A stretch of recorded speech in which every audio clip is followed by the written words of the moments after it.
Long ago, even before there was a last city, I was deep on patrol in the old forest when a local villager sought me out. They asked me to catch a thief.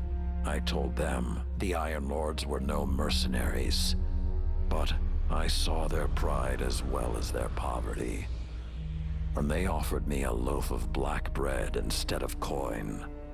I agreed.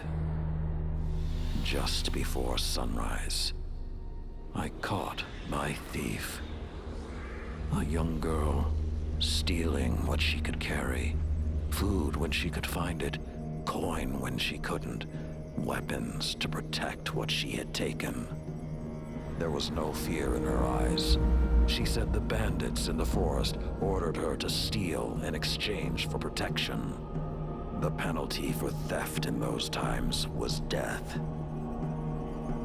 Instead, I pulled the crest from around my neck and pressed it into her hands. I told her the wolves would protect her.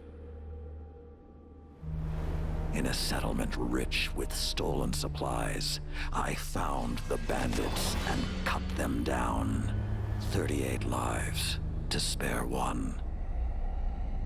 And for a time, I believed that was mercy.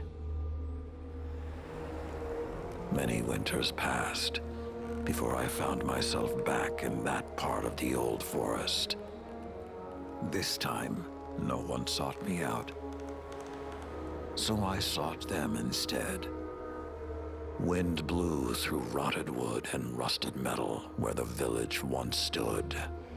And behind it, graves. Then piled stones, then bare mounds of earth, and then a pit. My blood was high. I tore through the forest, hunting for those responsible. Finally, in a settlement rich with stolen supplies, I found her. A lightless woman with my crest around her neck. There was no fear in her eyes. She spoke plainly. When the villagers could no longer tithe, her wolves no longer protected them. She bled them dry, and when they had no more to give, she sent in her men, unleashed her wolves. Mercy to an enemy cannot come at the cost of mercy for their victims. The right path isn't always easy to find. But once you do, the only question is whether you're strong enough to walk it.